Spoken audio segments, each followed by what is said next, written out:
Buenos días para todas y para todos. Que el Dios de la vida las y los esté bendiciendo. Eh, en la mañana de hoy quiero compartirles una reflexión a partir del texto de Habacuc, en el capítulo 1, del verso 1 al verso 5. Dice: oráculo recibido en visión por el profeta Habacuc. ¿Hasta cuándo, Señor, pediré auxilio sin que me escuches? ¿Hasta cuándo te gritaré violencia sin que me salves? ¿Por qué me haces ver crímenes, me enseñas injusticias, me pones delante violencias y destrucción, y surgen discordias y se alzan contiendas?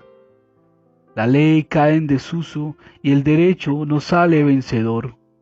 Los malvados cercan al inocente y el derecho es pisoteado.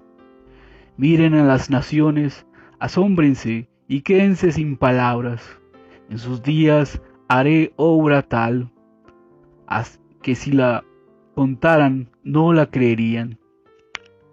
En esta mañana quiero compartir el texto de Habacuc porque presenta, en mi perspectiva, pues resulta pertinente para nuestro contexto actual, solo para situarnos un poco en el contexto colombiano, ¿cierto? Porque en mi opinión, pues, dentro de nuestro contexto actual, de una crisis que estamos viviendo política, una crisis social, una crisis económica tan fuerte, ¿cierto? La pandemia, y también a raíz de estos malos gobiernos que hemos tenido en nuestro contexto colombiano, ¿cierto?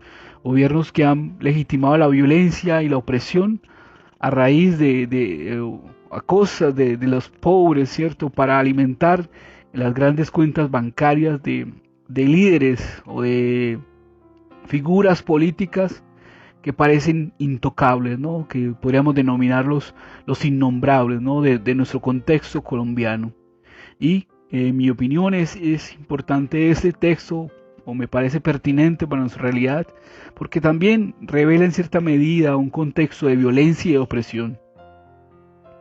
La carta del profeta Habacuc se ubica en un contexto de coyuntura, un momento importante de la historia, que más o menos pues como en el siglo VII antes de nuestra era, donde el pueblo de Israel se encontraba con el medio de dos grandes instituciones de poder: el imperio pues asirio, que va en declive, y el imperio neobabilónico, que va en ascenso, ¿no? En los cuales, en esa disputa de poder, queda en el medio, pagando los platos rotos, estas pequeñas naciones, y entre ellos Israel.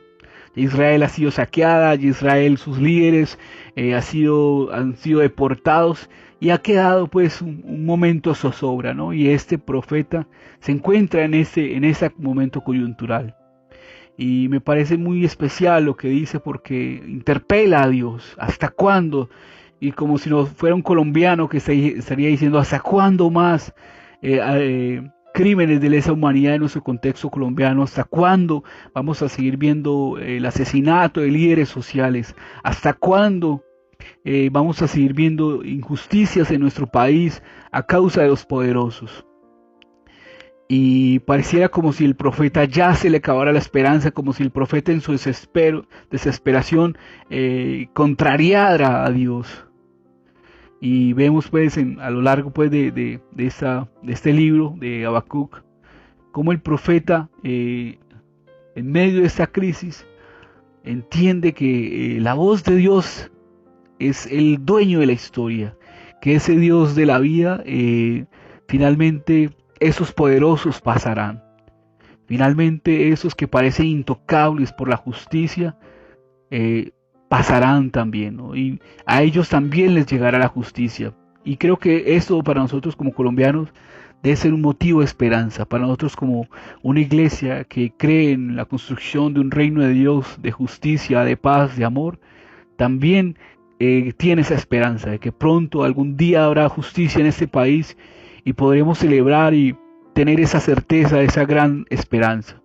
Y al final también quizás decir, como dice pues el profeta Habacuc, ya al final de su libro, cuando dice: aunque la higuera no florezca, ¿no? En el capítulo 3, verso 17, aunque no eche flores y las cepas no den frutos, podríamos decir nosotros como colombianos, aunque el plátano no dé flores, aunque la yuca no madure, aunque todo parezca nebuloso, yo celebraría al Señor, a ese Dios de la vida.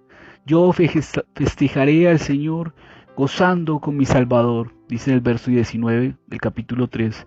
El Señor es mi fuerza, me da piernas de gacela, me encamina por las alturas. En un sentido metafórico, ¿cierto? Está diciendo, el Señor es la esperanza. Él tiene la historia en sus manos y pronto veremos ese sol de justicia. Que el Dios de la vida las y los esté bendiciendo en esta mañana. Un abrazo y bendiciones.